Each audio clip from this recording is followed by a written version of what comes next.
Hands up if you love the transfer window. It's all getting very silly, lots of reports, lots of rumours. But two bits of news which I feel like could be very true today concerning Tottenham Hotspur. And I wanted to wait till this evening just to see if there was any more news on either of these subjects. And it looks like there has been. Let's start with the news that Mathys Tel, it looks like he is going to be signed by Tottenham for a fee of around £35 million.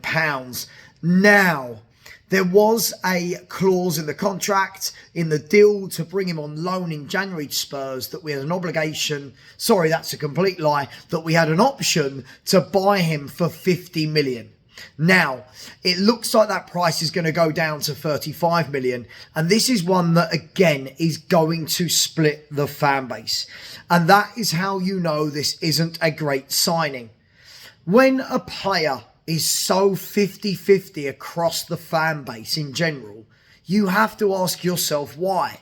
Because if a player's brilliant, no one questions it.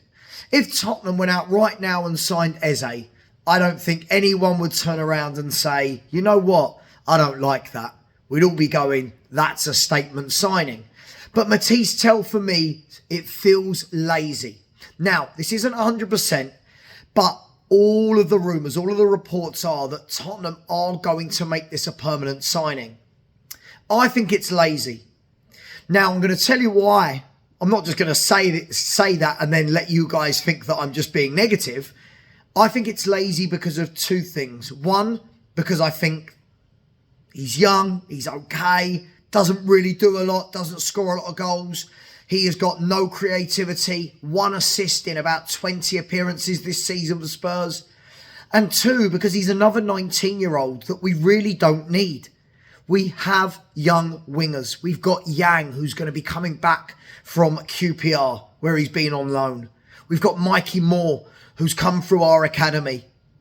We've got Odeber, who we signed for 30 odd million last summer, who needs to be coached, who needs to be developed. So why on earth does Spurs need to get another teenage winger that needs to be coached? I just don't understand this.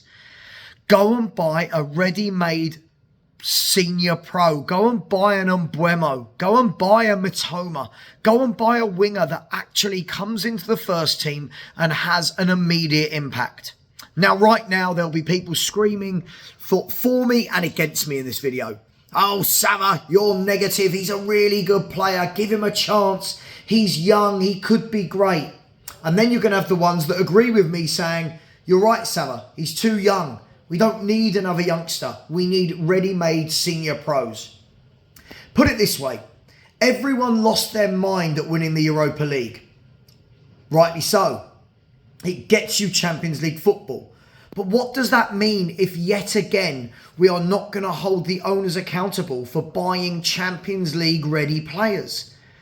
Surely we want players at a much better calibre than Mathys Tel. Now let me caveat this. In a few years' time, when Mathys Tel has had some coaching, settled at a club, he could be a very good player. Now, from what I've seen, I don't think he's going to be anything special. I think he looks lively, he looks dangerous, but without actually being lively or being dangerous. Lots of people keep saying, I see something in him. I see something in him. I mean, I'm glad you do, because I really, really don't. So for me, Mathys Tel shouldn't be the one we're getting. I think for me, that would be a massive waste of 35 million of what already looks like it's going to be a very low transfer budget this summer. Now, let me know your thoughts on that as I move on to the next player. And the next player is somebody that, a very weird situation. Cardoso of Real Betis, who of course was in the team that played Chelsea last night. Decent first half, anonymous second half. He's another player that's going to split the fan base. But fear not, it looks like he is not signing for Tottenham. Now, I like Cardoso, I do. But is he that kind of number 6 ball-winning player that Spurs need? I've seen games from him where I thought you're good. And then I've seen many games from him this season where I think he's missing in action. Good footballer, technical, tidy, gets back and forward. But You hear me say this all the time. Is he a needle mover? I don't think he moves that needle at all. But Diego Simeone apparently is taking him to Atletico Madrid.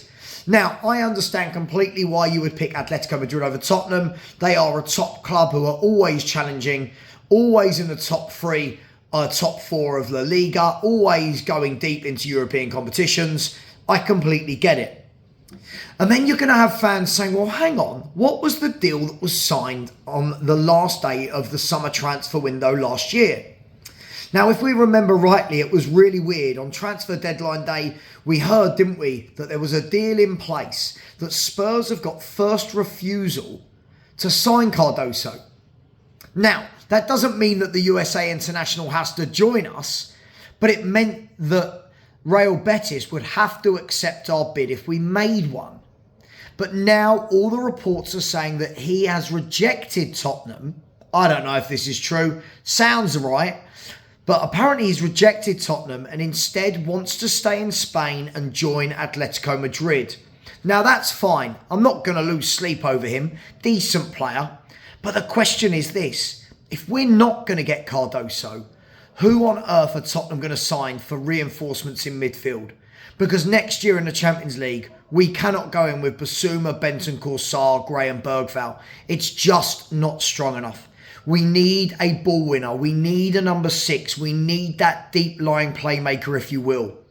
So let me know what you think about that news of Cardoso. Are you annoyed? Are you upset? Does it mean that it was just another pointless deal, a pointless venture that was put into place by Levy and Enoch last summer? Or do you really want him? Do you really want him? Do you really not? Where are you at? Where's your head at, Spurs fans? Well, we'll be back tomorrow morning, 10 a.m. I'm going to be joined by Chris Beresford. And in tomorrow morning's show, we're going to be talking about Nkunku. Spurs tonight have been linked with Nkunku. I'm going to go and find out with some more news. And I'll get that news to you tomorrow morning at 10 a.m. Take care. Smash the like button. Please subscribe. But please remember, it's just football. And as always, come on, you Spurs.